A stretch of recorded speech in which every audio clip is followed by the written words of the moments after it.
Bonjour à tous les deux, salut Nassim, salut Bonjour, Eric. Tristan. Nous sommes en direct du Run Expo pour le marathon de Paris. Je suis en compagnie comme d'habitude, mon fidèle acolyte. Le seul et Nicolas, l'unique. ouais, ou c'est plutôt moi son fidèle acolyte, on ne sait pas vraiment, mais On nous appelle Tic et Tac dans le milieu. c'est ça, nous pas sommes mal, sur le stand de Campus pour une raison particulière parce que vous vous apprêtez à courir le marathon de Paris. Donc paraît. Quelle première pression. question déjà, comment vous vous sentez Eric? Bien, j'appréhende un petit peu le fait que je ne sais pas ce qui se passe une fois que j'ai couru 2h30 ou 28 kills qui sont les temps et distances max que j'ai fait. Mais je sais qu'il va y avoir aussi le boost de l'ambiance et des gens et tout, donc ça va être un mélange de plein de choses je pense. Mais Parfait. je me sens prêt, j'imagine. Nassim? Ouais, là il y a l'adrénaline, tu vois, de l'épreuve qui arrive. Donc ça c'est agréable. Tu m'aurais demandé comment ça allait il y a 2 mois, j'aurais eu une réponse différente. Mais là, juste hâte de me confronter à ça.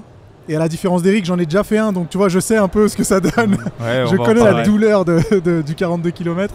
Donc non, super cool. On va en parler justement. Là, au cours de ce live ensemble, on va traverser d'abord, on va parler un petit peu du contexte. Pourquoi est-ce que Allez. vous êtes lancé ces défis-là?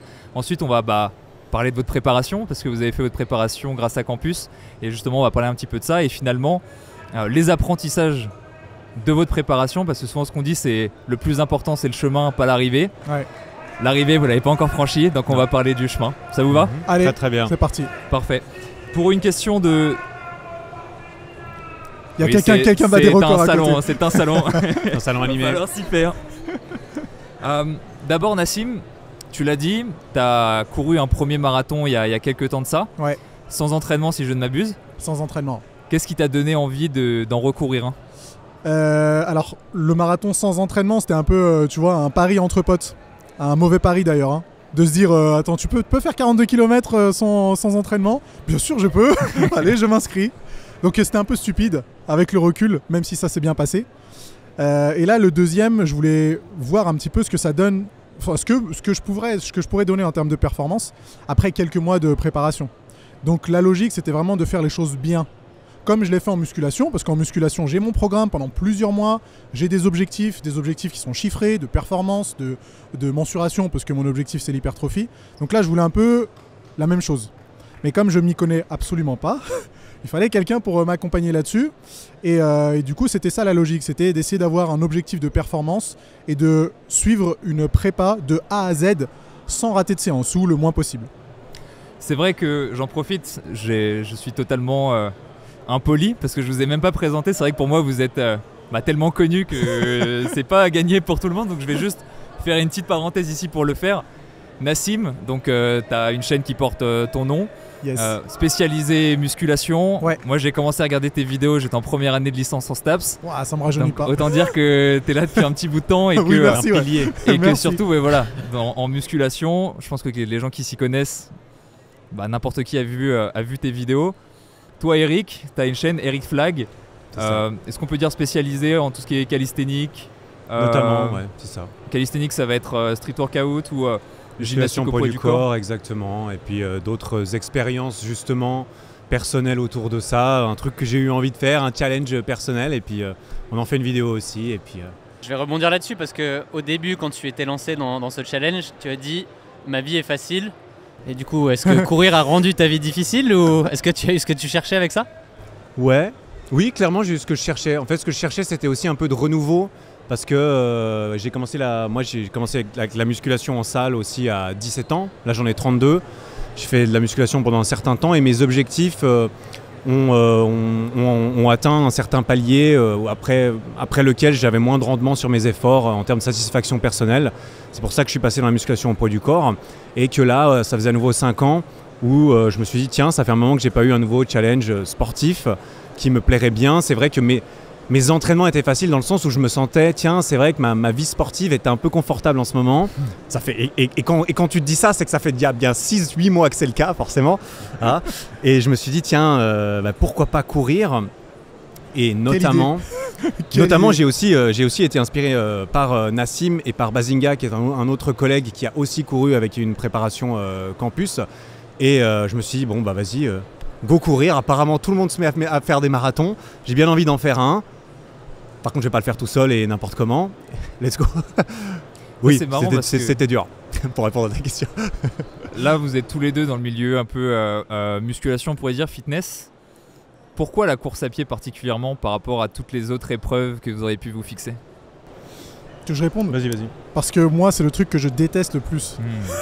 Ou alors, peut-être que je peux dire officiellement ici sur ce podcast que je détestais. C'est plus trop le cas. Oh. Mais ouais, c'est le truc pour moi qui est le plus à l'opposé de la muscu. En musculation, j'ai jamais eu à faire de cardio. Et quand j'ai fait mon premier marathon, j'avais réellement jamais couru plus de 20 minutes de toute ma vie. Donc je savais pas ce que c'était. Et mon premier marathon, j'étais persuadé qu'il fallait faire des longs pas, qu'il fallait poser le talon en premier, tu vois.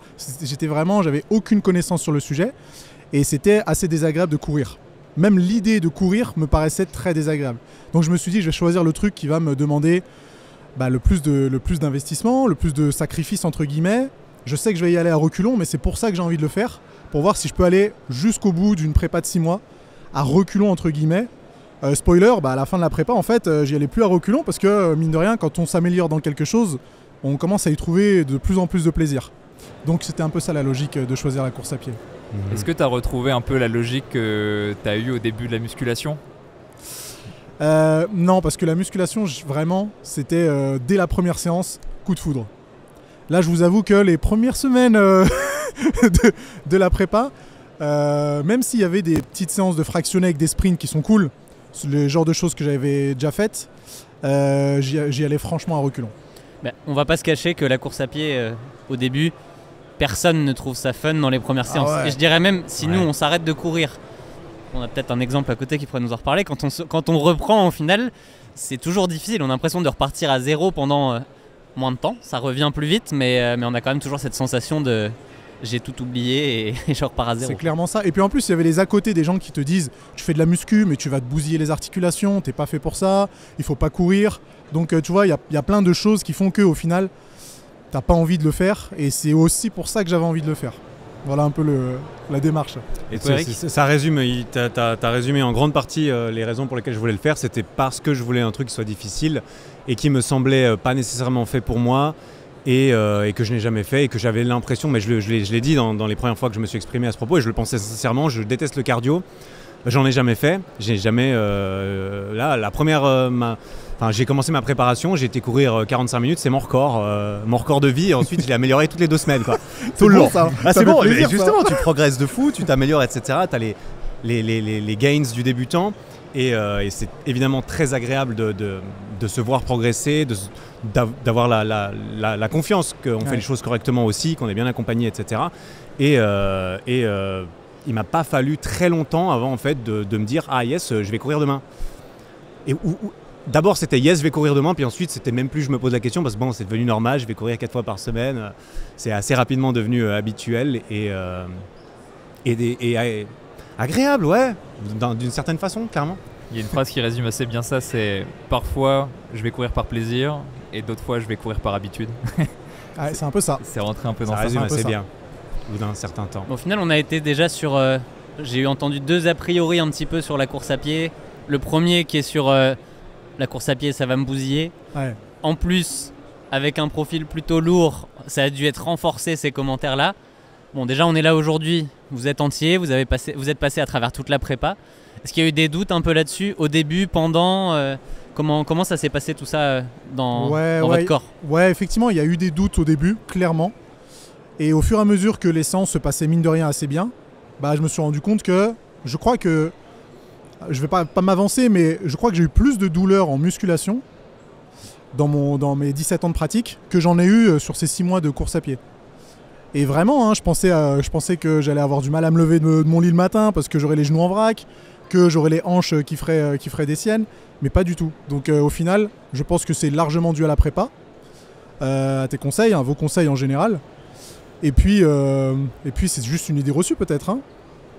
Souvent c'est ce qu'on voit, c'est que le problème de la course à pied c'est que c'est trop accessible. Ouais, exactement. En fait, il n'y a pas de barrière à l'entrée. On pense qu'on sait courir, mais en fait... Exactement. Donc les gens commencent à courir, alors parfois 1 heure, tous les jours. Et en fait, par exemple, là, il y avait une mode pendant un moment, à cause de One Punch Man, courir 10 km tous les jours. Mais il n'a pas fallu longtemps que les gens se blessent. T'as pas fait une vidéo, toi, pour pas tester fait ça Je suis pas coupable. C'est pas moi. Mais ouais, c'est un sport trop accessible, donc les gens manquent de progressivité. Et le problème, c'est que si tu vas tenter un salto arrière en gymnastique alors que tu n'en as jamais fait, tu as un truc qui s'appelle genre l'instinct de survie qui va t'empêcher de le faire. On peut pas faire un Coup du salto par lapin. jour. Ah non, Ça, non. ok. Coup du Mais, lapin. Exactement, donc c'est ce qui fait que les gens le pensent. Mais quand tu as une pratique un peu réfléchie, en général, ça se passe bien. Et d'ailleurs, je pense que tu es un bon exemple. Tu as fait un premier marathon sans t'entraîner. Est-ce que tu peux nous parler un petit peu de l'enseignement que tu en as tiré? Parce que je crois que l'après-marathon était pas zinzin. Oh là là, l'après-marathon, une déprime totale. Oh, c'était incroyable, dans le mauvais sens du terme. Le marathon, en soi, c'est bien passé entre guillemets. J'ai pas eu de douleur pendant la course. Après la course, je me sentais bien, juste les courbatures et j'arrivais pas à rentrer dans ma baignoire sans porter mes jambes, tu vois, à cause de la douleur. Mais il s'est passé un truc bizarre après, c'est que j'ai perdu toute motivation à m'entraîner. Je mangeais n'importe quoi, j'avais du mal à dormir et clairement je sais que c'était à cause d'une mauvaise récupération ou en tout cas d'une mauvaise préparation. Donc le contre-coup du marathon pour moi il a été fatal et c'est la première fois en 17 ans de musculation où je me suis arrêté aussi longtemps. C'est-à-dire que j'ai couru le marathon le 2 ou 3 octobre 2021 et je me suis pas entraîné jusqu'au 1er janvier 2022. Ok. Donc c'était mon plus gros arrêt. Sans compter un ou deux full body qui servaient à rien pendant l'hiver.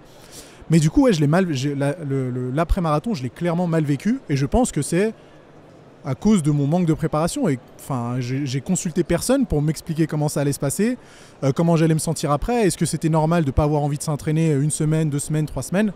Et moi, je me suis un peu laissé porter, tu vois, et ça s'est transformé en 2 mois et demi d'arrêt. Ouais. En fait, le problème du marathon, c'est que ça a été démocratisé, ce qui est très bien parce que ça amène des gens à courir et à faire du sport, mais ça a peut-être été un peu trop démocratisé. Bon, tout le monde peut courir un marathon, j'y vais.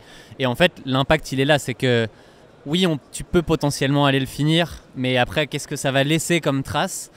Si tu es préparé, la première semaine, elle va être compliquée, mais ça va vite revenir parce que le corps aura appris en cours de route à faire ça et ça aurait été un effort violent, mais 1 ou 2 coches au-dessus de ce qui aurait été fait à l'entraînement et pas 25 coches au-dessus comme ça a été le cas pour moi. C'est ça. J'ai envie de vous poser une question parce que nous on est dans la course à pied tous les jours, donc j'ai l'impression qu'on perd un peu pied, on perd nos repères. Une question hyper simple. Pour vous, qu'est-ce que ça représente le marathon? Nicolas vient de le dire, dans l'inconscient collectif, c'est quelque chose de fort. Est-ce que tu peux nous décrire un petit peu ce que c'est pour toi, Yannick? Justement, quand tu dis que le marathon a été démocratisé, pour moi, justement, le marathon, il a été ou il est sacralisé en quelque sorte. Le marathon, c'est le mot symbolique que tout le monde connaît et reconnaît, tout le monde sait à peu près ce que ça veut dire. Tout le monde associe ça à une épreuve de dépassement de soi, à une épreuve qu'il est très valorisant de pouvoir dire aux autres qu'on l'a fait. Et ça, c'est quand même une raison qui compte, je pense. Si on n'avait pas le droit de dire qu'on allait courir ou qu'on avait couru un marathon, je ne sais pas si je serais en train de parler ici déjà, mais on serait peut-être moi aussi. Donc il y a tout cet effet-là, cet effet de mode. Et moi, c'est pour ça que j'ai couru ce marathon. C'est aussi parce que, pour une raison ou une autre, je me suis dit, ouais, dans ma vie, j'ai envie de courir un marathon. C'est stylé, j'ai envie de cocher un peu cette case parce que je n'aime pas du tout la course d'endurance, mais je sais qu'un jour dans ma vie, je vais m'y mettre. Et là, c'est tombé cette année en mode, je vais pas attendre d'avoir 60 ans parce que pourquoi pas le faire demain. Après, je me suis dit, ouais, demain c'est chaud, je vais quand même prendre quelques mois. Mais pour moi, le marathon, c'est quand même ce symbole qui donne envie et cet objectif qui littéralement m'a donné envie d'aller courir et de progresser et de me dire, wow, au bout du chemin, il y aura ça. Au bout du chemin, il y aura 42 km et au bout des 42 km, il y aura des émotions que je n'ai probablement jamais vécues. Ah, moi, je signe, j'ai signé. Et après, j'attends de voir. Faut que ça délivre maintenant. Comme j'ai l'habitude de dire, la préparation, c'est 80% du travail, ce qui est quand même beaucoup. Après, il reste un 20% quand même où il faut aller se donner, mais le travail, il est fait. Maintenant, il n'y a plus qu'à aller se faire plaisir au final sur le marathon. Ouais. C'est une belle aventure à vivre et on a hâte de voir ça. Carrément. Et toi, Nassim, tu te sens bien? Pareil, c'est mythique. Et comme l'a dit Eric, tout le monde connaît le mot marathon et tout le monde sait ce que ça représente. Donc c'est quand même une épreuve qui est, je dirais pas au-dessus de toutes les autres, mais ça a quand même un certain poids. Et c'est clair de pouvoir dire j'ai terminé un marathon dans une vie, c'est cool. J'ai terminé un marathon en moins de 3h30 ou moins de 3h, j'en sais rien, c'est encore plus cool. Donc c'est ce qui il tire des pics tout de suite. Moins de 3h. Tu vas être obligé d'en faire. Moins de 3h, il a dit. J'ai entendu. Non, mais il y a la découverte du marathon et puis après, il y a la performance dans le marathon. Et j'imagine que, enfin, vous seul le savez parce que vous êtes performant là-dedans, mais je pense que c'est deux choses différentes. Mais en tout cas, pour nous, de découvrir cette épreuve qui est absolument mythique, c'est une satisfaction de fou. Et effectivement, de courir ces 42 km, mec, à la fin, c'est tu chiales, quoi. Ouais. Ouais. De douleur ou de plaisir, j'en sais rien, mais C'est ça qui est magnifique, c'est que c'est les deux en même temps, je tu pense. chiales. Mais tu chiales. Je confirme, c'est ce qui s'est passé à la fin de mon dernier marathon. Bon, bah, donc, voilà. Il n'y a pas de honte. C'est Non, normal. c'est des bons moments. Je me réjouis, C'est au ça qui fait contraire. qu'on s'en souvient aussi, c'est que ça laisse une émotion qui est au-dessus. Ouais. Il y a d'autres choses qu'on peut faire, mais le marathon, c'est ça. C'est à la fin, il y a vraiment une décharge d'émotion de je l'ai fait. La finish line du marathon de Paris sur l'avenue Foch est assez sympa pour ça. Ouais, j'imagine. Et Et, ça, je pense que tu le retrouves que dans les sports d'endurance, parce que dans les sports de force ou dans les sports de perf où on a des choses assez rapides en fin de compte. Je sais pas, il n'y a pas exactement la même sensation. Quand je soulève une barre de 250 kg soulevée terre, tu vois, même si c'est quand même quelque chose d'assez grisant, ça n'a rien à voir avec le plaisir ou la douleur tu vois, diffuse. Douleur du progressive. marathon. La douleur progressive du Pendant marathon. des heures. Pendant des heures, ouais. Donc voilà. Et ouais, justement, ce que j'avais remarqué aussi à ce niveau-là, que j'avais jamais connu, c'est comme tu l'as fait remarquer, au niveau des sports, il y a des choses différentes. Au niveau de l'endurance, là, il y a une compétition. Moi, ça fait très longtemps que j'ai pas fait de compétition. Quand j'en avais fait, entre guillemets, avant, c'est plutôt des compétitions moi versus quelqu'un d'autre, moi versus les autres. Et là, non seulement tout le monde est là, il y a cet effet de groupe, tout le monde veut courir un marathon, donc tout le monde le fait ensemble, et tu as 40 000 personnes autour de toi, et ça doit être un truc de ouf de courir dans les rues d'une ville avec autant de monde. Mais en plus, tout le monde est quand même, on s'en fout globalement. Oui, celui qui gagne, bon, il a gagné, je pense qu'il content, ouais. il peut se la péter un petit Il peu. flex un peu, ouais. Mais les 45 000 autres derrière, ils s'en foutent un peu, quoi.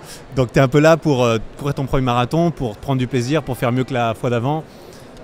Et c'est un esprit de compétition qui est obligatoirement axé quand même pas mal contre soi-même. Ouais, c'est ça que toi je trouve très versus intéressant. toi et à quel point je vais réussir à me dépasser Mhm. et avoir zéro regret à la fin. Ouais. Et on mérite tous la médaille à la fin, je pense. Faut pas toujours donner des médailles à tout le monde, mais là, ouais, je pense qu'on la mérite quand même. Ouais, le finisher du marathon, c'est quand même quelque chose. Ouais. Donc là, clairement, on la mérite. Tu vas voir quand tu vas commencer à mettre tes T'auras médailles ta deuxième, toi. en arrière-plan là sur tes vidéos. Bientôt. Ça commence à être bien. On a parlé un petit peu du contexte là, de comment est-ce que vous avez envisagé le marathon, pourquoi un petit peu. Maintenant on va passer au comment. Ah. Nassim, avant de parler dans les... Non, décris-nous un petit peu ta prépa. Qu'est-ce que tu as mis en place, pendant combien de temps? Décris-nous un petit peu comment ça s'est passé. Alors, je crois que c'est l'une des... Je dirais pas la seule, mais c'est l'une des rares périodes où j'ai été mais ultra carré sur absolument tout. Qui plus est parce que je rajoute les 6 à 7 entraînements de musculation. Donc j'étais persuadé qu'il fallait... Enfin, j'avais pas le droit à l'erreur, quoi. Si je faisais des nuits blanches par-ci par-là, si je commençais à manger n'importe quoi, si je commençais à pas prendre soin de ma récupération, je savais très bien que je fonçais droit dans le mur. Et là, c'est pour ça que j'estime que ma prépa, enfin, cette histoire-là, c'est déjà une grande victoire. Parce que j'ai été mais carré de chez carré, couché à 22h, réveil sans réveil, douche froide tous les soirs, j'ai bien mangé, j'ai raté que 2 séances, Nico, tu m'en voudras pas. J'ai noté 3, mais il y a une semaine de maladie quand même. Donc, Ah oui, voilà. bon, louper des séances, quand on est malade, c'est une bonne chose. Donc ça va, j'ai été 3 sur une séance sur une prépa de 6 mois. sur 100, ça fait 97% de réussite, bon, on est bon. Et il C'est est bon en correct. calcul. Très Moi bonne j'avais stat. les notes pour le dire ça, mais ça fait 97% de réussite. Parce Ah, que, on est pas mal. il les connaît déjà par cœur, Ah il a ouais. déjà tout analysé. Donc non, je savais que j'avais pas le droit à l'erreur si je voulais pas me blesser.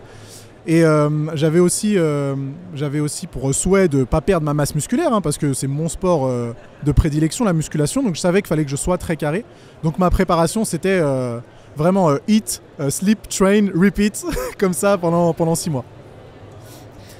Eric, Ouais. du coup, bah, je sais avec les stats que c'est un peu la même.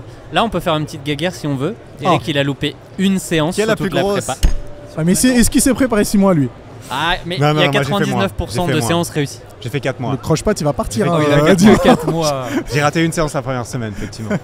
Mais il y a la même assiduité. Mais comment toi tu l'as vécu? Comment se sont passés ces 4 mois? Un petit peu plus de 4 mois en plus. Ouais, moi j'ai fait 4 mois, 18 semaines j'ai fait. Ça s'est passé dans le sens où moi je me suis dit ok, la course à pied c'est important maintenant, c'est plus important maintenant au niveau sportif, donc c'est la course à pied en premier. Et ensuite du coup moi je suis passé de Normalement, je m'entraînais un jour sur 2 en musculation ou street workout et là, je suis passé à 2 jours par semaine. Donc en gros, pour moi, je m'entraînais 6 fois par semaine avec un jour de repos et je mettais mes jours de renforcement musculaire sur des jours où je courais pas. Et puis pour moi, c'était le plus important, c'était ma course à pied, ma séance. Et puis moi, bon, je sais que Nassim, il fonctionne bien comme ça. Moi, c'est aussi le genre de choses que j'admire et que j'essaie de cultiver. C'est que moi, j'ai vu mon programme, je me suis dit, ok, j'ai délégué la responsabilité, j'ai pris des coachs, j'ai pris un programme. C'est pas pour remettre en question, je m'en fous. Moi, je veux que ce soit écrit. C'est écrit 30 minutes, tu cours à cette allure, tu t'arrêtes 30 secondes, tu fais pas 15 secondes. Moi, je fais exactement ce qui est écrit.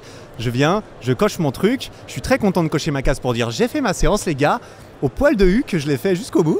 Et c'est tout. Et je me dis, on vient et parfois il fallait déconnecter le cerveau parce qu'on n'avait pas envie d'aller courir quand il faisait -3 ou qu'il pleuvait. Et sinon, moi j'ai bien vécu. Mais j'ai dû faire, j'ai fait plus de sport pendant cette période-là, d'activité physique par semaine que je faisais avant. Donc j'ai aussi fait attention à bien dormir, etc. parce que mon premier objectif, c'était de franchir la ligne d'arrivée du marathon sans m'être blessé. Et ces deux choses sont indissociables, sinon j'aurais pas réussi, à mon sens. Donc c'était important de faire les choses le mieux possible. C'est drôle parce que j'allais renchérir sur quelque chose pour un apprentissage pour les gens, mais en fait, Eric vient de dire littéralement ce que j'allais dire. C'est le résumé parfait, en fait, c'est de montrer, vous êtes les deux bons exemples pour ça, que la régularité, le sérieux sur la prépa, ça veut pas dire qu'il faut faire du 100%, parce que on a une vie. Sur 6 mois, sur 4 à 6 mois, il y a forcément des moments où il y aura un petit truc. Mais nous, ce qu'on dit souvent, c'est que le but, c'est de réussir au moins 95% des entraînements. On a fait le taf. Si on est au-dessus, tant mieux. Mais le principal, c'est juste d'être régulier, de faire le maximum. Et la récupération, si on veut pouvoir s'entraîner et que les séances soient efficaces, il faut récupérer entre les deux. C'est agréable aussi. Et puis quoi qu'il arrive le jour de la course, en fait, c'est le fait de se dire j'ai réussi à me fixer un objectif, je me suis fixé des moyens pour réussir à l'atteindre. Quoi qu'il se passe le jour de la course, j'ai au moins tenu ma parole sur j'ai fait tout ce qui était en mon pouvoir pour le réaliser. Après, il peut y avoir des aléas, des trucs, des machins.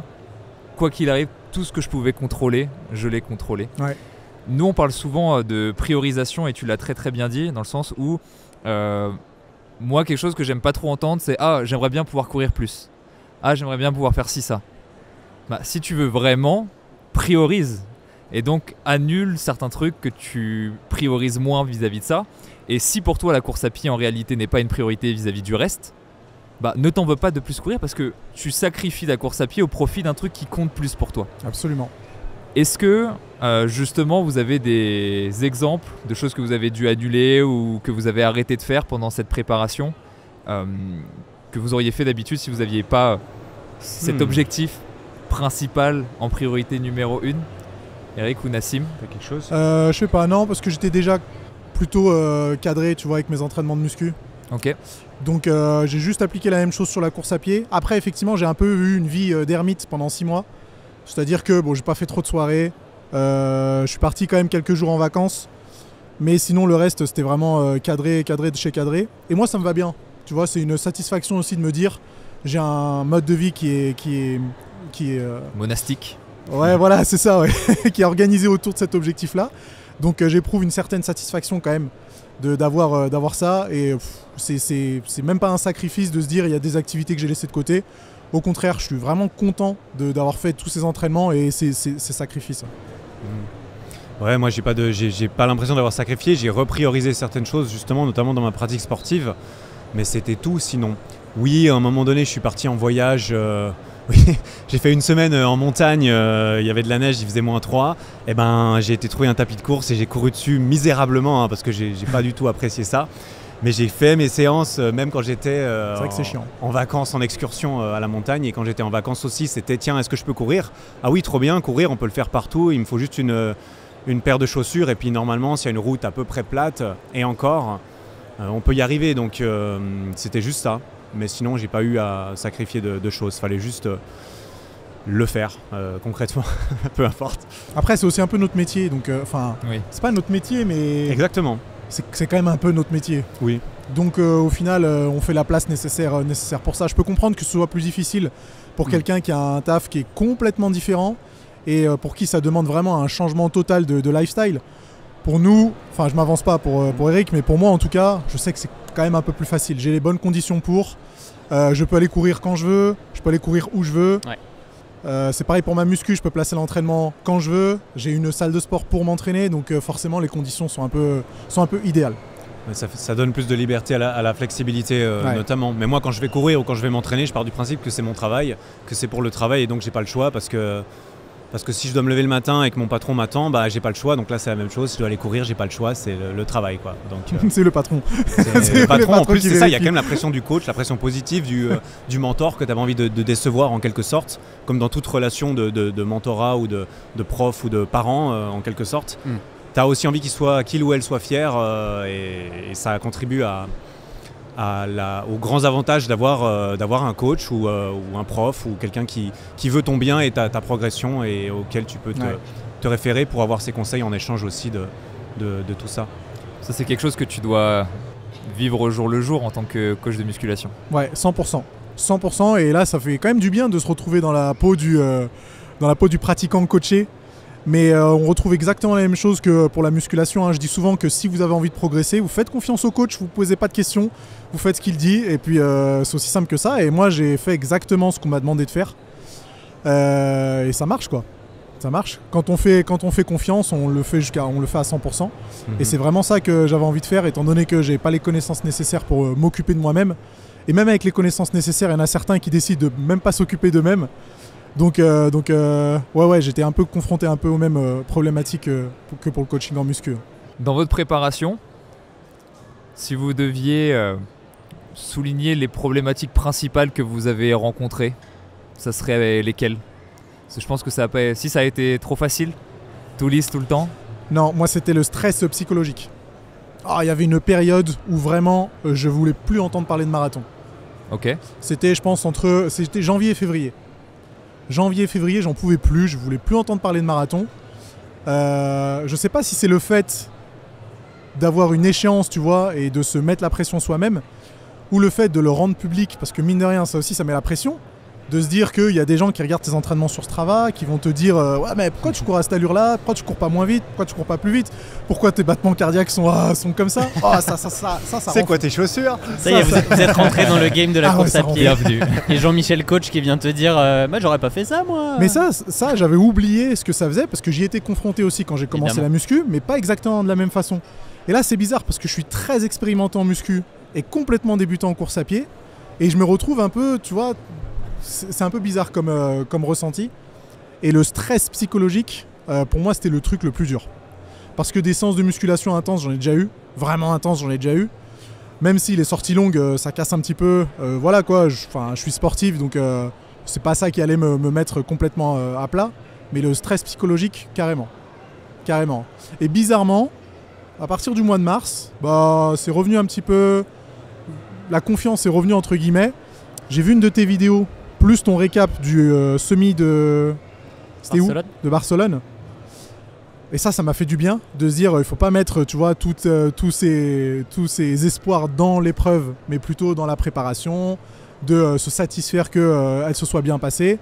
Et depuis ce moment-là, je me suis dit c'est bon, le marathon c'est tranquille, je vais voir des beaux monuments. Ouais. Peut-être que ça ira, peut-être que ça ira pas. Mais en tout cas, je suis hyper satisfait d'être arrivé jusque-là.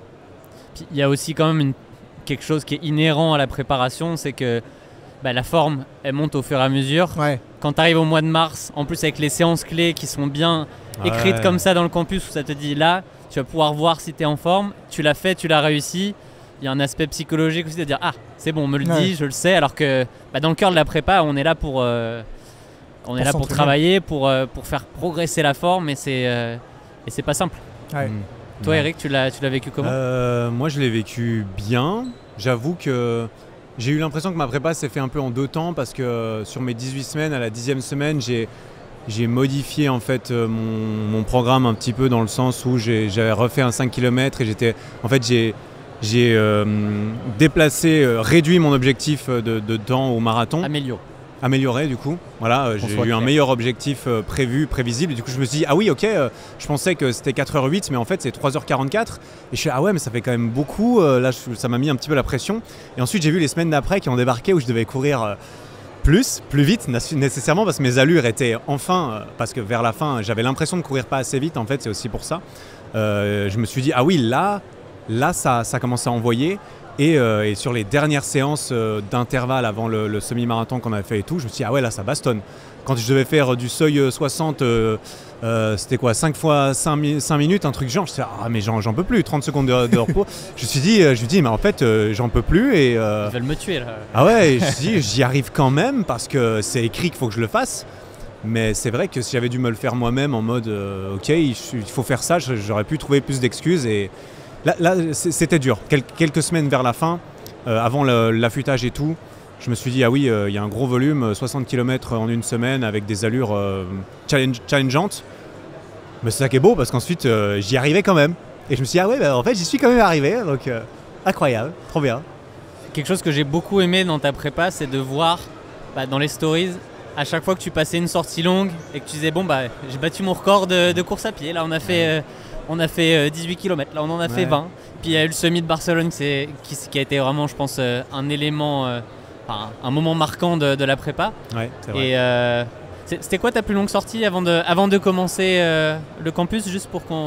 45 minutes, c'est ce que tu disais? Non, moi j'ai jamais couru plus que 5... J'avais fait un 10 km en 2012. Ça compte pas. Et j'avais été le courir une fois là. avant. Sinon, j'ai jamais couru plus que 5 km parce que pour moi c'était déjà beaucoup. Et 5 km c'était 30 minutes, quelque chose comme ça, 35 minutes, ça dépend. Mais j'avais jamais couru plus. Ce qui permet de préciser qu'au final tu avais fait un test de 5 km au début parce que on avait besoin de ça pour savoir sur quel chrono se baser. Il me semble que tu étais dans les 24-30, quelque chose comme ça. 24-31 j'avais fait, ouais. Et là, il y a une semaine, c'est descendu à 20-27. 42 je crois.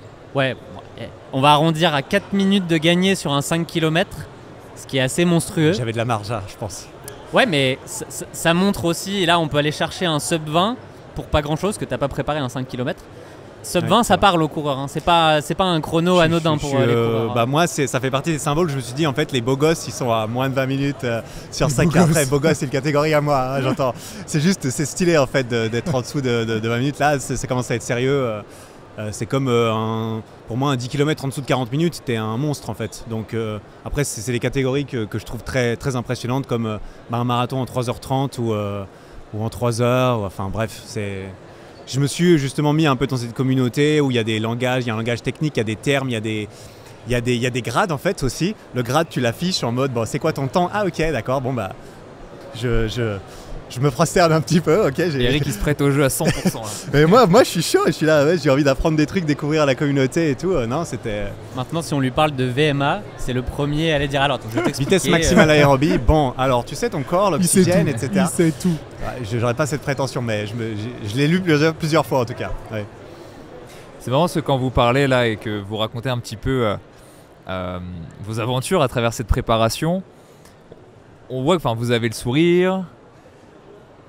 La question que j'ai envie de vous poser, parce qu'on n'est pas d'accord sur cette question, c'est est-ce que vous prenez du plaisir quand vous courez?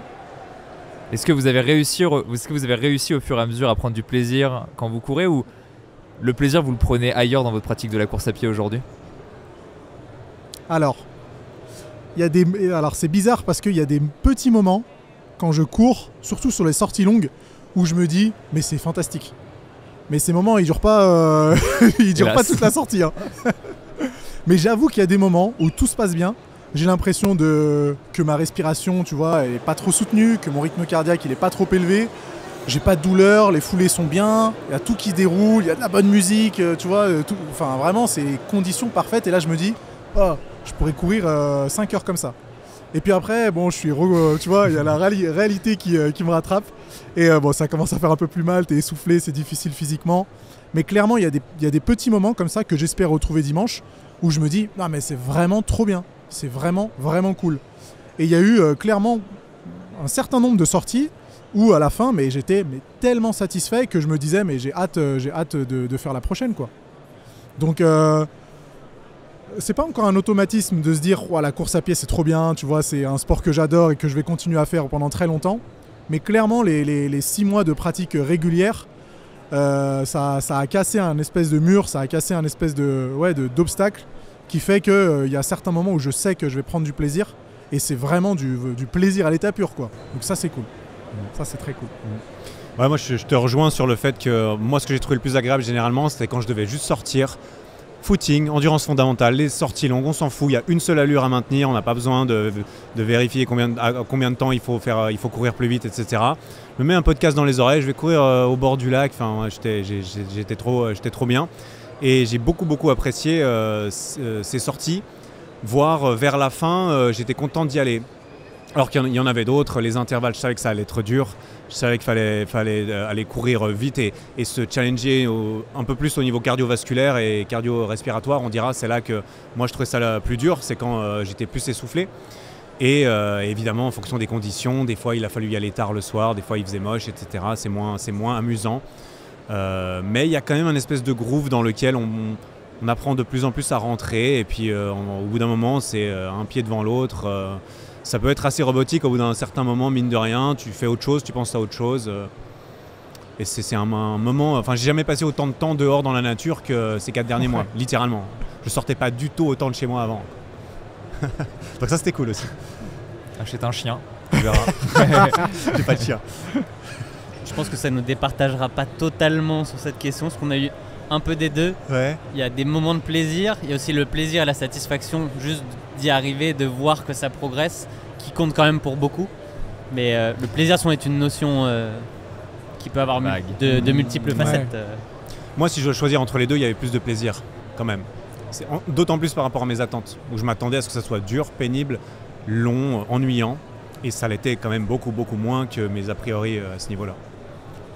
Par contre, faut dire ce qu'il y a, c'est dur. Hein. Les coureurs, respect, hein, parce que c'est dur. Mais c'est dur, comment vous faites? Je vois des marathons à 2h37, des trucs comme ça, je me dis, oh là là. Mais qu'est-ce que c'est que ça? C'est des mecs qui ont 15 ans comme toi, t'as 15 ans de muscu, tu vois, quand tu cours pendant 15 ans, j'imagine. Mais je suis plus impressionné. Mais après, tu grattes des secondes et tout, et moi je me dis, mais c'est fou, à bout d'un moment, tu t'entraînes un mois pour faire un 2h37 au lieu de 2h39, et c'est un truc de ouf et tout. Et...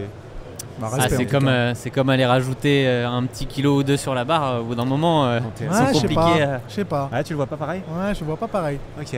Je trouve la course à pied, c'est quand même, c'est quand même bien difficile. Justement, parce que moi j'ai fait un peu le yo-yo entre musculation, triathlon, là je reviens un peu en muscu et en vrai, tu vois, quand je suis sur un banc de développé couché, tu vis pas la même chose, tu sais. Ah, tu vis pas la même chose, pas les mêmes sûr. sensations. C'est sûr.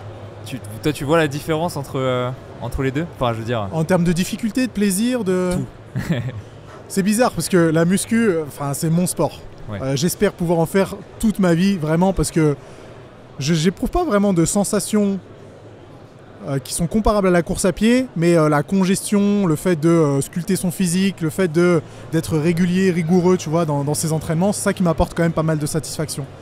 Mais l'aspect mental dans la course à pied, qui je trouve est quand même plus présent qu'en musculation, bizarrement, ça change totalement la donne. Donc c'est vraiment deux activités différentes, deux sports complètement différents.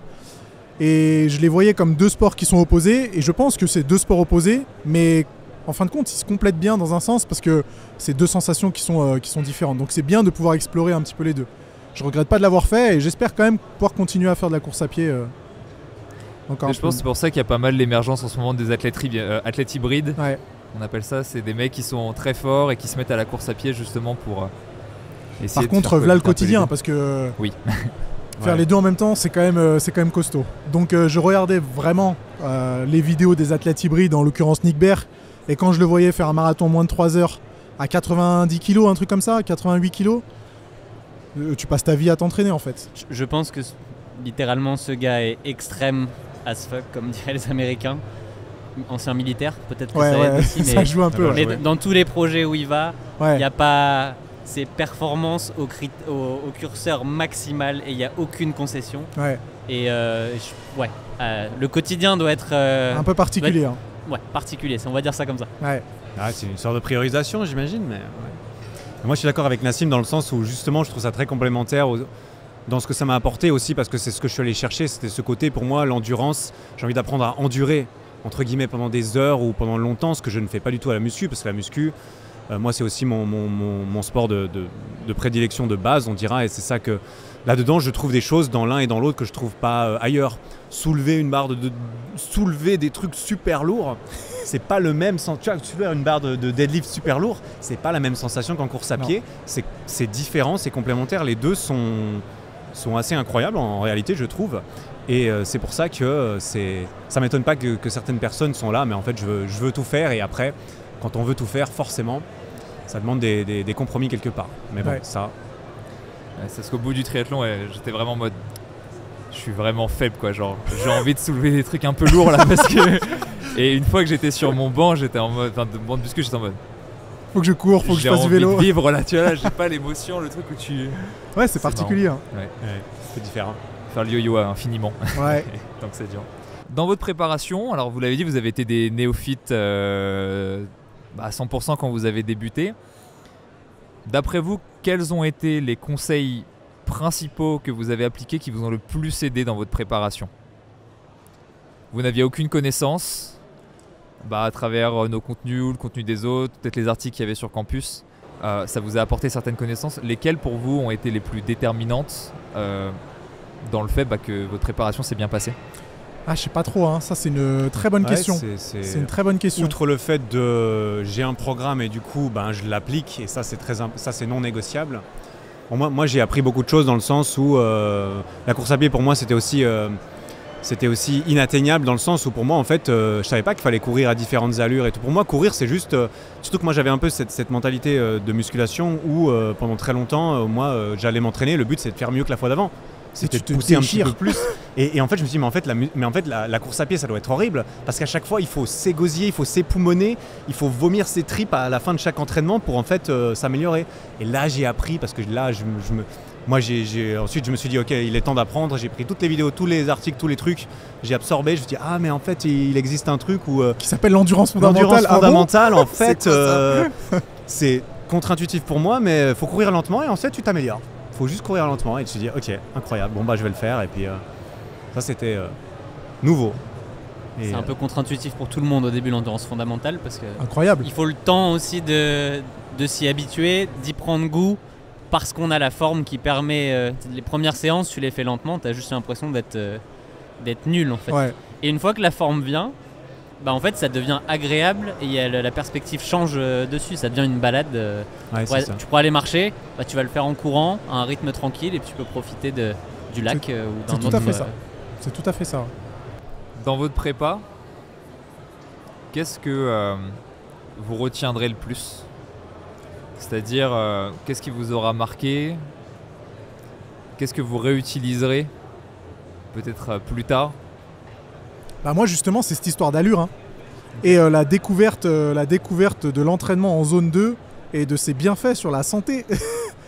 Donc s'il y a un truc, je considérais pas que j'avais un mauvais cardio avant, mais c'est clair que mon cardio il y a 6 mois il était mauvais par rapport à maintenant, hein. Et je sous-estimais l'importance de justement l'endurance fondamentale et l'entraînement en zone 2, et clairement que ça, je sais très bien que pour ma santé et ma longévité, il faut que j'en fasse le plus longtemps possible. Et ça va passer par forcément de la course à pied ou d'autres activités d'endurance qui permettent de bosser ces qualités-là. Mais ça, j'ai plus du tout envie de l'enlever de mon quotidien. Donc clairement, je vais devoir trouver une façon de concilier ça avec mes entraînements de muscu, mais je pense que ça va le faire de toute façon. Donc ça, je vais le garder, c'est sûr et certain. Surtout pour la santé. Parce que mine de rien, on a envie de durer le plus longtemps et d'être le plus longtemps en bonne forme. Et ouais, ces histoires d'allure, vraiment, j'y connaissais absolument rien. Donc ça, c'est un gros enseignement que je vais pouvoir continuer à appliquer dans les prochaines années. Ouais, moi, ce qui m'a marqué un petit peu plus, et ce que je vais reprendre, c'est justement, je l'espère et j'y compte bien, cette habitude d'aller courir sans... en fait, d'aller courir simplement parce que j'y suis jamais allé, j'y allais jamais, mais pourtant je me disais... en fait, moi j'avais quand même ce truc un petit peu au fond de moi, je fais beaucoup de musculation, je suis bien meilleur en effort instantané, mais dès qu'on me demande de faire des trucs où il va falloir souffler un peu plus, le HIIT ou je ne sais quoi, le CrossFit, c'est là... J'ai pas envie de vomir, quoi. Enfin, tu vois, et là, j'ai pris plaisir à ça, et justement... J'ai envie de garder notamment cet aspect d'aller courir parce que c'est aussi quelque chose de très bon pour la santé. On est dehors. En termes de dépenses énergétiques supplémentaires, c'est un atout que maintenant j'ai l'impression qui est dans ma sac à outils. C'est si j'ai besoin de brûler un petit peu plus parce que j'ai justement envie de modifier l'aspect de mon corps typiquement, j'ai cet outil en plus où je peux y aller agréablement. Enfin, je vais faire 45 minutes de footing, je vais brûler un petit peu plus, je vais prendre l'air, je vais écouter de la musique, un podcast. Et j'ai envie moi de garder la course à pied au moins 1 à 2 séances par semaine à venir. Je me suis fixé un objectif sur cette année parce que j'ai envie que ça soit une habitude, parce que j'avais l'impression que ça manquait à ma santé justement de me dire ok, je fais que de la muscu, je ne cours jamais, je suis essoufflé. Si je monte rapidement 6 escaliers, bon, je vais quand même élever mon rythme cardiaque considérablement. Est-ce que c'est normal? Je suis pas sûr, j'ai envie d'améliorer ça. Et ça va mieux, ça va mieux.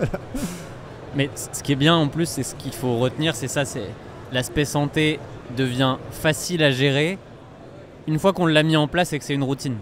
Donc une fois qu'on l'a fait, et l'erreur que certains peuvent faire parfois en ayant fait le marathon, cocher la case, c'est de dire bon allez, c'est fini, je range. Et c'est dommage parce qu'en fait, sans vouloir continuer de s'entraîner comme un fou, garder cette endurance fondamentale, ça va être facile. Ouais. Et c'est dommage de le reperdre parce qu'après il faut refaire tout le travail pour se remettre à niveau. Donc Mais carrément. il n'y a plus qu'à après le garder. Carrément. Maintenant, faire des footings, faire 8 km, ça me fait plus peur. Alors que t'imagines avant 8 km, je me dis, oh c'est le là minimum, là, maintenant mais- tu sors pas pour Mais moi, oui. tu vois. Ça sert à quoi de sortir pour courir moins de 8 Exactement. km, sérieux? Et avant, tu m'aurais dit, enfin, il y a 2 ans, tu me disais, va faire 8 km. Je dis, mais laisse tomber. Je préfère jeûner une semaine, C'est fou, je sais hein. pas, trouve-moi une torture. C'est- Mais alors que maintenant, tu vois, c'est facile, c'est un plaisir. Je sais que ça n'a pas d'impact négatif sur mes perfs en muscu parce que c'est devenu de l'endurance fondamentale, je sais comment la courir. Donc c'est tout bénef. Ça, c'est une question, je pense que beaucoup de pratiquants de muscu veulent ou t'ont déjà posé. Comment est-ce que tu as réussi à faire cohabiter tes entraînements d'endurance avec tes entraînements de muscu? Ça a été si dur de garder ton volume musculaire parce que tu n'as pas bougé, je pense. Non, j'ai pas bougé. Bonne nouvelle. Bah, ça casse un mythe aussi un petit peu comme ça. Ah, ça casse un gros mythe en fait. Et pourtant, moi j'en ai dit des bêtises sur la course à pied hein, depuis que j'ai commencé la muscu. Ah, faites jamais ça, vous allez fondre comme neige au soleil. Je l'ai dit plein de fois.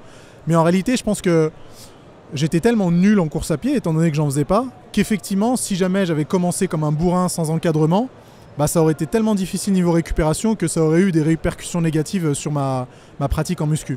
Alors que là, d'y aller progressivement avec une prépa cohérente, d'y aller progressivement, de bien organiser les choses, bah, en fin de compte, je me rends compte que ça passe tout à fait. Alors je dis pas, si je fais 7 séances de course à pied par semaine avec un objectif de fou en marathon, c'est clair que je me vois mal avoir du jus pour faire du squat avec mes charges effectives, etc. Mais ça, c'est un cas particulier. En mode loisir, c'est clair et net qu'il y a peu de chances pour que ça ait des répercussions négatives.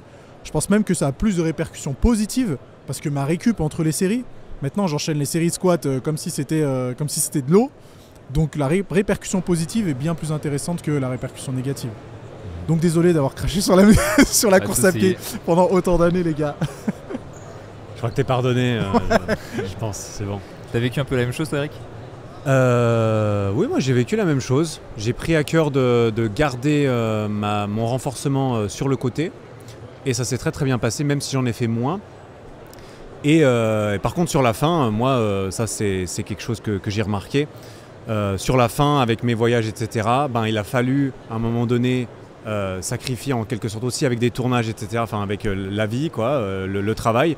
Il a fallu parfois faire un pas en arrière sur l'activité physique. Et moi là, c'est justement la musculation qui est passée à la trappe quelques fois quand j'étais en voyage ces 4 dernières semaines. Et c'est là que je me suis senti, ah oui, si je lève trop le pied, il n'y a pas de doute que évidemment mon corps va changer. Moi j'ai dû perdre... c'est un peu un spoiler, mais là j'ai dû perdre 1,5 kg sur 4 mois. J'ai pas pris de la masse, ça c'est évident, dans le haut du corps, hein, qu'on le précise. Mais je m'attendais à ce que ça soit beaucoup plus difficile en fait à entre guillemets maintenir, dans le sens où là, évidemment, quand je m'entraîne une demi-fois en renforcement pendant 3 semaines par semaine, voilà, je m'attendais pas à beaucoup mieux que ça.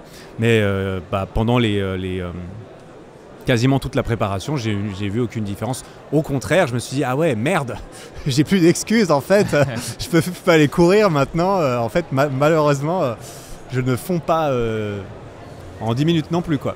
Non. Donc, Puis surtout que là, on parle d'une préparation marathon, c'est pas de petits Oui, c'est footings. vrai. Là, on parle vraiment d'un truc où les gens rêvent de pouvoir parcourir la distance. Donc en fait, en termes de testing, il n'y a pas... Il y a là, plus d'extrêmes, mais je veux dire, ce que tu peux accomplir déjà avec ça, Mais c'est pas clairement. mal. Et tu sais que je crois que j'ai jamais eu cette condition physique à ce poids de corps. Donc pour te dire, hein, c'est limite, ça m'a fait du bien. Donc trop bien. Après, je pensais être plus léger, mais pour le coup, c'est pas le cas. Je pensais que ça me ferait perdre plus de poids. Et ça m'a pas fait perdre tant de poids que ça, mais j'ai perdu du gras, donc tant mieux.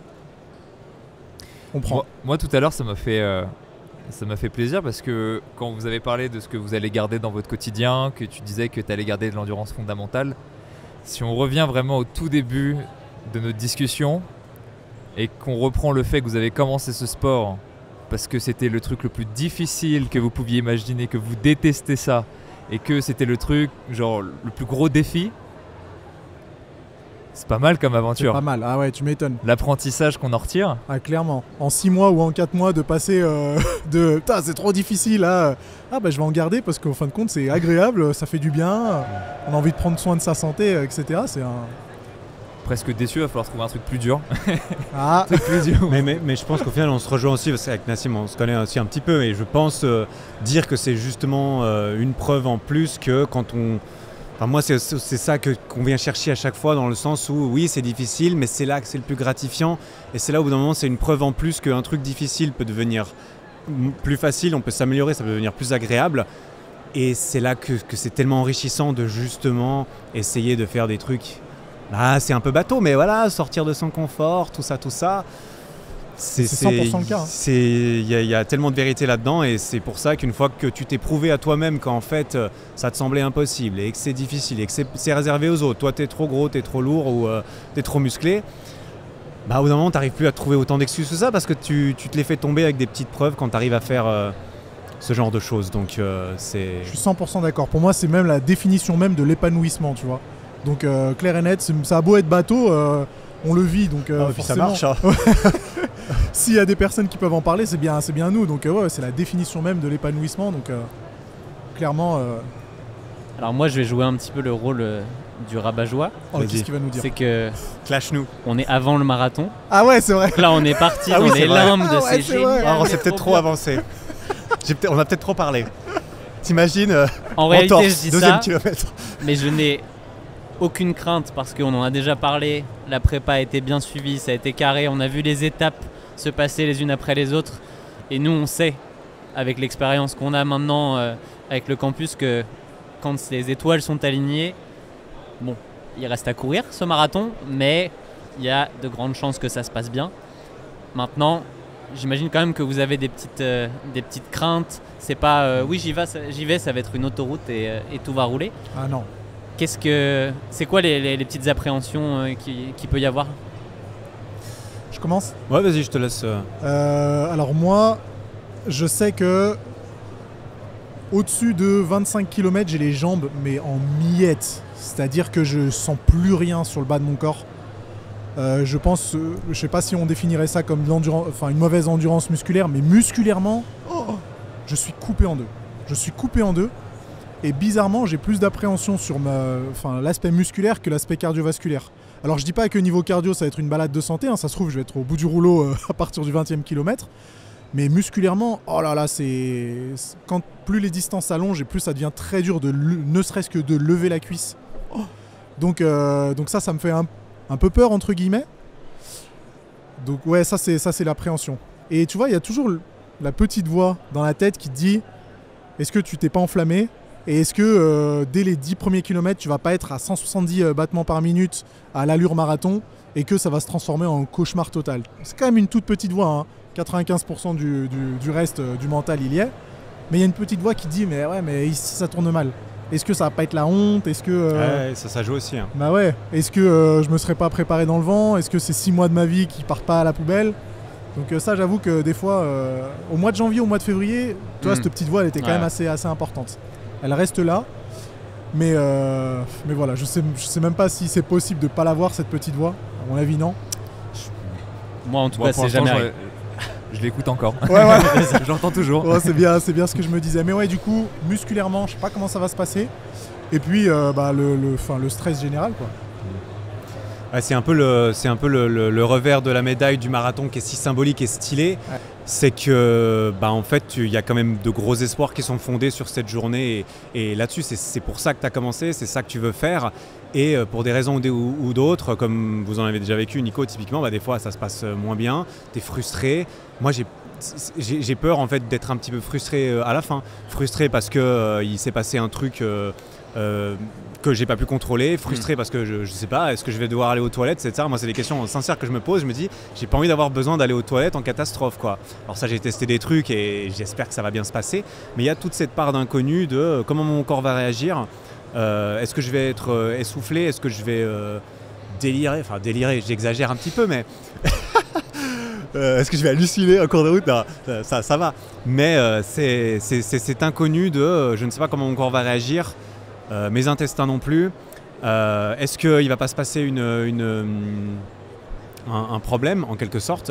Je pense qu'effectivement au niveau cardiovasculaire, je ne me vois pas être à bout de souffle en fait, sauf si à la toute fin je me dis tiens j'ai le jus pour essayer de courir un peu plus vite parce que voilà, et à la fin en fait j'ai pas envie d'arriver en sifflotant là, sur la ligne d'arrivée parce que pour moi à la fin du marathon je suis pas censé arriver en sifflotant, donc je me fais pas de doute. Il y a peu de chances que mais ça arrive. il faut que j'y arrive aussi et ouais, j'ai peur un peu Moi, j'ai jamais couru plus que 28 km, donc j'ai peur des derniers 14 et de plus d'une heure au-dessus des 2h30. Qu'est-ce qui se passe? Après, j'espère que l'ambiance et les gens, et peut-être de voir Nassim devant moi, de me dire putain, je vais quand même pas le laisser prendre la tête. Je veux dire, j'espère que ça va me porter un petit peu quand même. Ou derrière. Je pense que tu seras devant, donc justement. Il va y avoir une course dans la course. Hein? Il va y avoir une course dans la course. Non, oui, je lui ai dit tu me passes pas devant, je te fais un croche-pied. Il m'a parlé de croche-pied, je dis ok, Gayman. J'allais dire je me mettrai au milieu, mais en fait je vais me faire, je ne vais pas exister au milieu de ça. Tu peux. Si tu peux essayer. Non, mais je pense qu'on sera justement, voilà, Nassim il est là pour faire sa course, moi aussi, c'est le principe. On a des trucs enfin moi j'ai des trucs à récupérer pour moi, je veux faire cette course pour moi, et évidemment il y a aussi cette petite notion de j'ai pas non plus envie de me vautrer en public.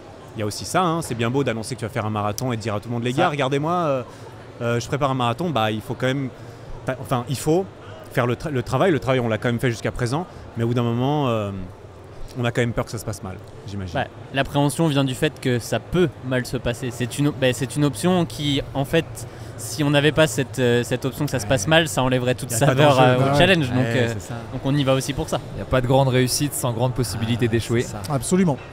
Absolument. De grandes possibilités, Daddy, ok. Grande possibilité, oublie-le pas. Grande possibilité d'échouer. Je crois que c'est Churchill qui le dit, c'est pas de moi. là-dessus. Est-ce que vous auriez des questions qui seraient en suspens avant votre marathon? Et petite dernière question qui vous trotterait dans la tête. Là, vous nous avez parlé du fait que vous avez cette petite voix. Moi, ce que j'aime bien dire, c'est que cette voix, le seul moyen de le faire partir, c'est de le faire.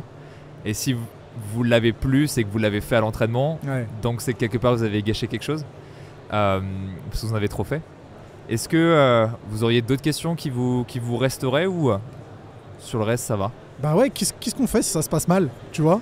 Si au 15e kilomètre, je te dis Nico, je suis au bout du rouleau, qu'est-ce qui se passe? Alors, c'est drôle parce que c'est à peu près ce qui s'est passé sur mon premier marathon. Ah. Qui date de 2016. Et pas campus à l'époque. Exactement. Si je vous montrais la prépa que j'ai suivie en 2016, tu dirais ah c'est bon, je suis rassuré. Ok, bon. Ça prépa était pourri. Mais le fait est que je pense que oui, mauvaise prépa, mais au 15e, il n'y avait aucune chance que j'avais des crampes aux cuisses. Pas possible, même avec une mauvaise prépa au 15e, normalement quand même. Ouais. Donc mauvaise journée, météo qui était difficile. Donc ouais, mon premier marathon a été un calvaire. Mais je pense que c'est la mauvaise journée qui peut arriver. Il y a quand même peu de chances qu'elle arrive. Et en fait, ce qu'on fait avec une bonne prépa et un bon affûtage en particulier, c'est qu'on va ramener son corps en prime, en fait, dans l'état où il est capable de donner son meilleur. Et on va écarter tous les facteurs qu'on peut maîtriser. Et après, oui, il peut y avoir des facteurs externes. Ça peut arriver une mauvaise journée qu'on ne sait pas d'où elle vient. Le corps humain n'est pas une machine.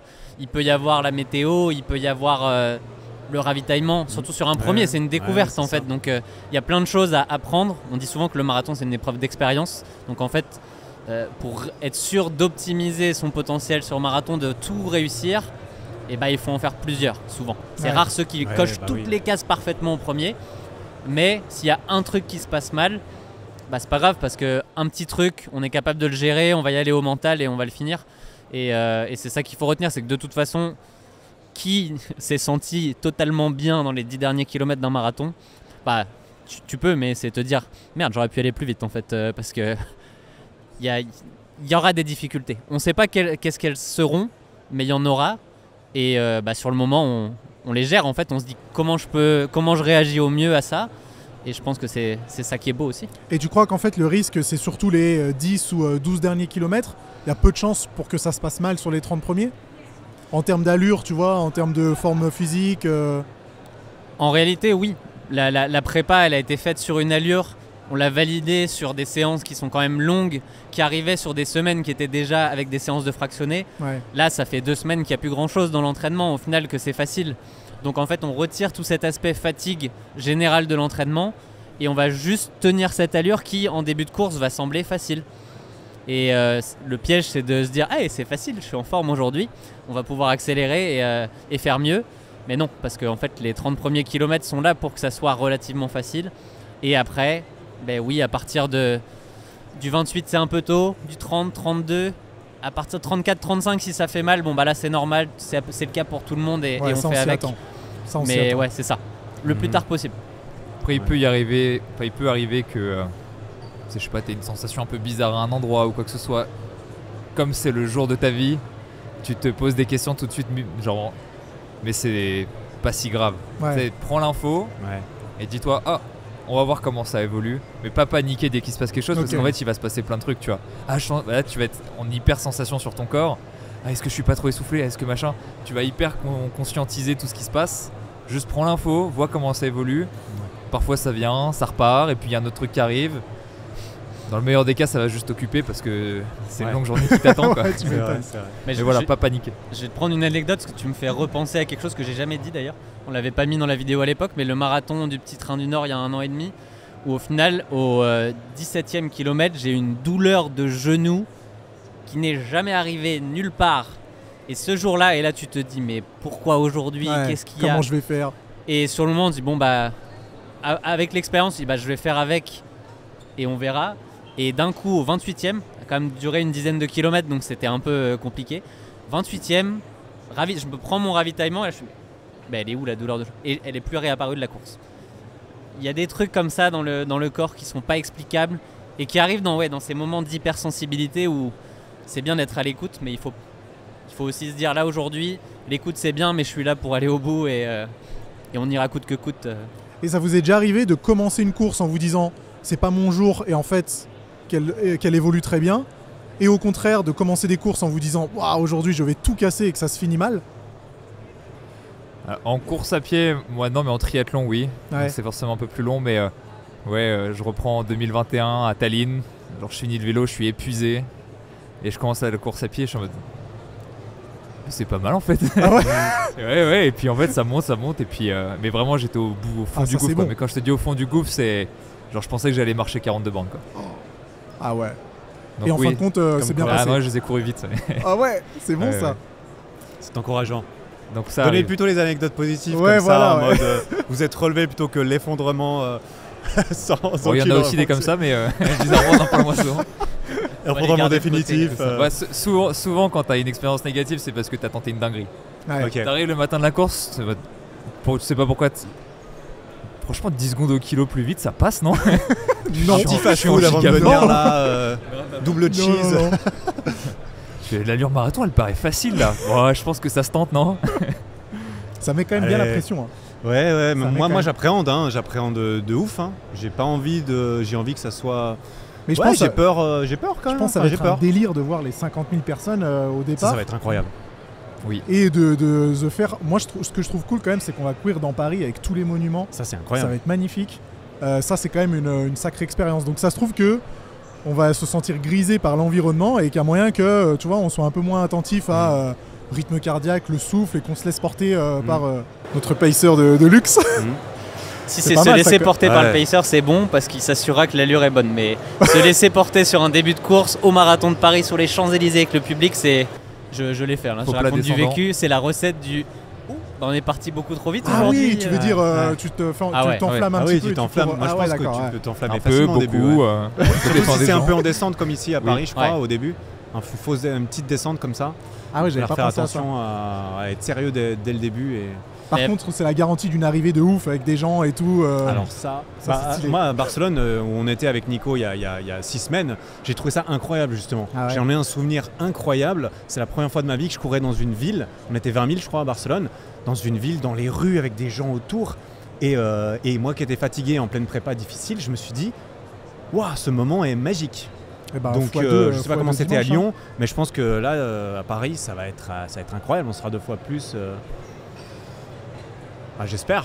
Je On va compte dessus. penser à ça alors. hein. Ouais, de toute façon, tu vas voir, le corps humain est bien fait. En plus, dernier kilomètre, tu vas réussir à le courir quoi qu'il arrive avant. Oui, ça c'est sûr. Tu vas voir même le sprinter.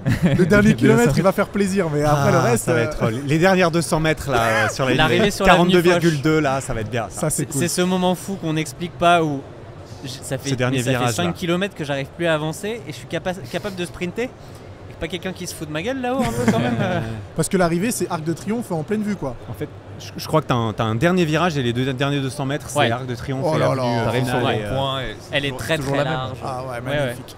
ça doit être. Eh Plus ben beau ouais, monument ça, de Paris, très stylé. l'Arc de Triomphe. pour ouais, ma ça part. c'est cool. Ça, tu vois, ça donne vraiment C'est- envie. ouais, et ça fait un peu c'est- oublier les c'est- potentiels ça fait partie de l'expérience. pépins qui pourraient arriver. La va pas le récompense courir vaut en bas de chez largement nous, tout ce c'est que vrai, tu vas c'est- vivre pendant. Ouais. Aller courir un marathon en bas de chez soi un dimanche tout seul, ça doit être différent. quand Ouais, même. non, c'est Donc, pas la même. Là, C'est je me pas la réjouis de l'atmosphère. Mais le gros truc qui change aussi, c'est qu'il y a les coureurs autour. Et Ouais. ils sont dans le même état. On a beau se dire, c'est sûr que moi j'ai plus mal que tout le monde. Mais non. Personne non. souffre plus que moi ici. Mais non. Ok.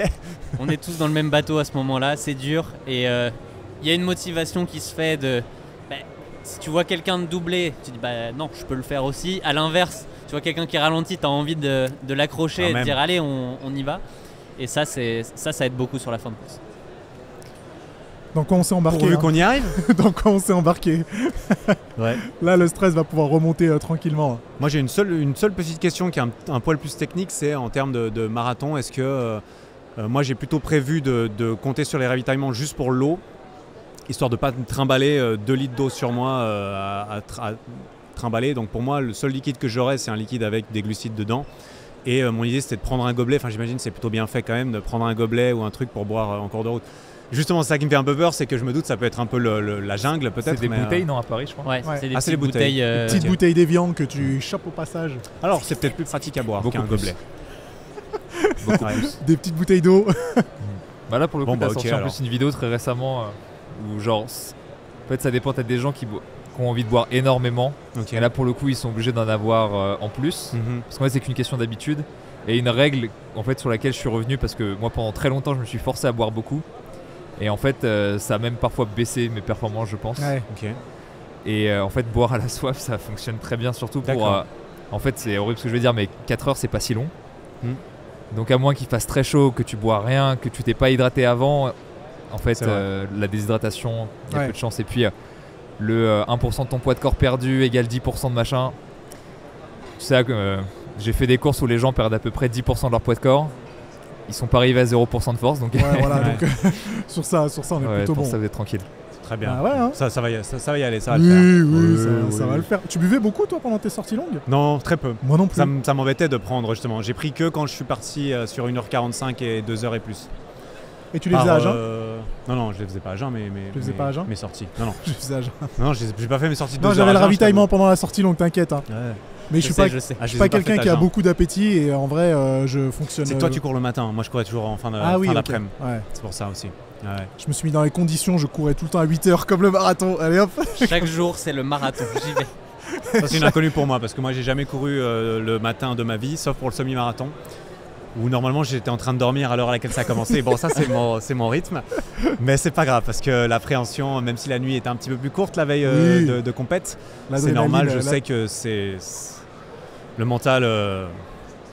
Enfin, c'est en rentrant le soir que tu t'effondres éventuellement un peu plus avec la pression qui lâche. Mais pendant, je sais que je serai sous caféine naturellement, je pense.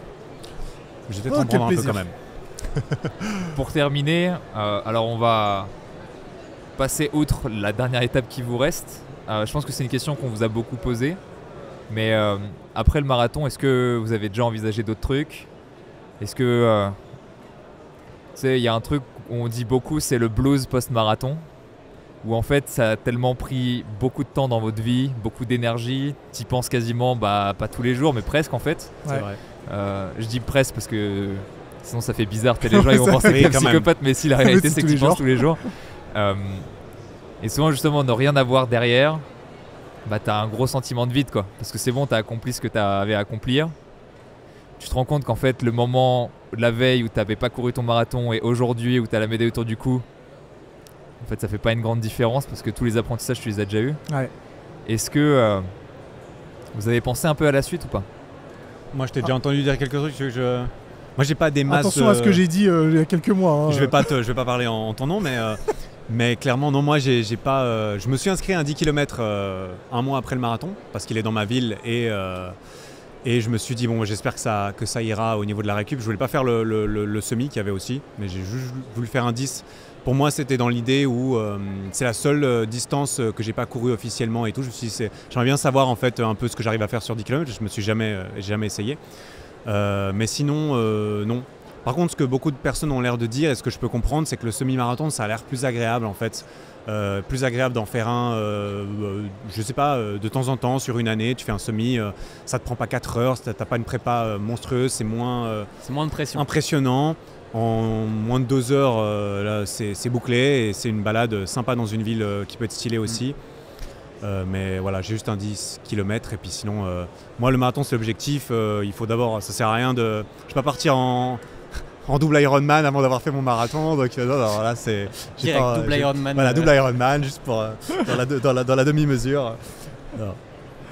Bah ouais, c'est un peu. Enfin, moi j'ai rien prévu du tout. Et j'insistais même pour qu'on arrête de me demander ce que j'ai prévu après. Ouais. Parce qu'il y a un truc quand même bizarre quand, je sais pas si tu l'as ressenti aussi de cette façon-là, quand tu dis publiquement, entre guillemets, que tu vas faire un marathon, les gens ils vont tout de suite te dire, après tu fais quoi? Après tu vas viser un moins de 3 heures, tu vas faire un Ironman, tu vas courir sur la lune, tu vas je sais pas quoi. Et ça, mine de rien, ça rajoute quand même une grosse quantité de stress. Donc, probablement que je vais me trouver un autre défi un peu plus tard. Mais c'est clair et net que j'y penserai pas tant que le marathon sera pas bien passé. On pense souvent à des objectifs sportifs, mais tu vois, par exemple, moi, après ma dernière grosse course, genre je savais que genre mes priorités allaient changer, que j'allais beaucoup plus genre me mettre professionnellement, personnellement, parce que j'ai beaucoup investi. Et en fait, rien que le fait de savoir que j'avais ça derrière, bah, en fait, ça permet de beaucoup mieux digérer parce que tout ce que tu as mis de côté au profit du sport, bah là c'est le plaisir de pouvoir mettre de l'énergie là-dedans. Donc en fait c'est pas toujours une question d'escalade et c'est le problème, j'ai envie de te dire, c'est le problème aussi des gens qui y connaissent rien, parce qu'en fait la seule chose qu'ils comprennent c'est la longueur. Plus c'est long, plus c'est dur. Alors qu'en fait c'est pas le cas. C'est pas le cas du tout. Tu vois, donc c'est pour ça que souvent c'est la course à l'escalade, mais c'est rarement ceux qui s'entraînent le plus qui ont ce genre de réflexe. Ouais. Et ça peut quand même te bouffer un peu psychologiquement. Hein. Mais clairement, moi, personnellement, me trouver déjà dans un futur proche des objectifs pro, ce qui est déjà le cas, hein, ça va me permettre d'éviter le blues post-marathon, je pense. Parfait. Ouais, on verra. C'est déjà pas mal. Faut faire une update dans 6 mois, voir comment ça s'est passé. On se retrouve au Run in Lyon dans 6 mois, du coup. Voilà. Ou pas. Avec 10 kilos de plus, ça va pas fait un footing pas depuis tout de 6 suite. mois. Signe pas tout de suite, mais on verra. Chaque chose dans son temps. Chaque chose dans son temps, ouais. Parfait. Est-ce que t'as quelque chose à rajouter? C'est bon pour toi? Non, je pense que maintenant on va juste leur souhaiter une super course. Dans tous les cas, ça va être une belle aventure, c'est sûr. Premier marathon préparé, on va dire, pour Nassim. C'est une aventure de voir ce que son corps est capable et on a hâte de suivre ça. Ouais, merci déjà, un grand merci parce que c'est quand même grâce à vous qu'on vrai. peut faire ça dans d'aussi bonnes conditions et prendre autant de plaisir à se dire putain on va vivre un truc de fou. Et merci déjà de nous payer parce que apparemment c'est un honneur et je peux comprendre que ça le soit. J'ai reçu des tonnes de messages en disant mais la chance mec, la chance, tu vas avoir Nico qui te pace. Donc merci. Moi je prends ça comme une mission.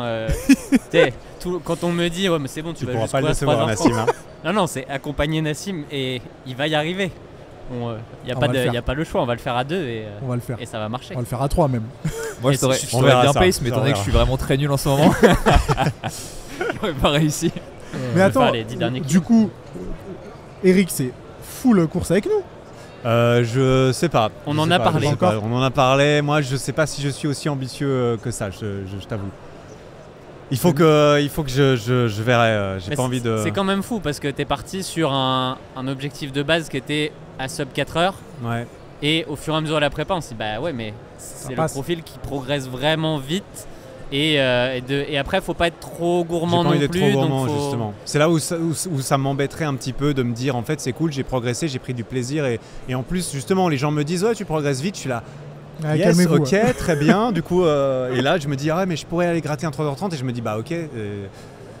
Le problème, c'est si j'explose en plein vol, je m'en voudrais un petit peu d'avoir été trop gourmand et de m'être dit, ah, ok, tu t'es pris pour qui, etc.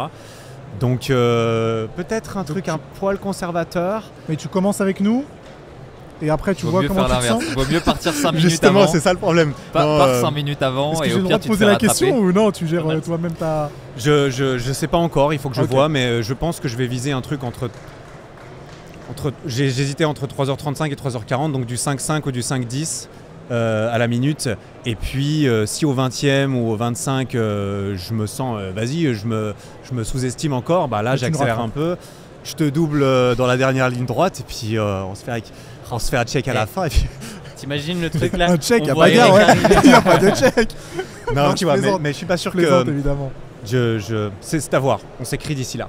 La Ok. vidéo avec le sprint final, la musique. Ah ouais. au ralenti slow-mo. délire. Il y aura du On slow-mo sera en en plus. zombie, on s'imagine le vent dans les cheveux et tout. tu Non, sais, bah, mais la tête on aura la mèche déformée. collée sur la gueule et tout. Non, t'as pas envie de voir ta tête dans la dernière ligne droite. Ah non, j'ai pas envie. Hein.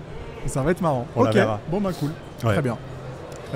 Bah, merci à beaucoup. tous les deux. Merci à vous. Merci à Très vous, les bonne gars. course à vous dimanche. Je vous souhaite le meilleur et puis il Let's go. Il n'y a plus qu'à. n'y a plus Ouais. qu'à. Let's go.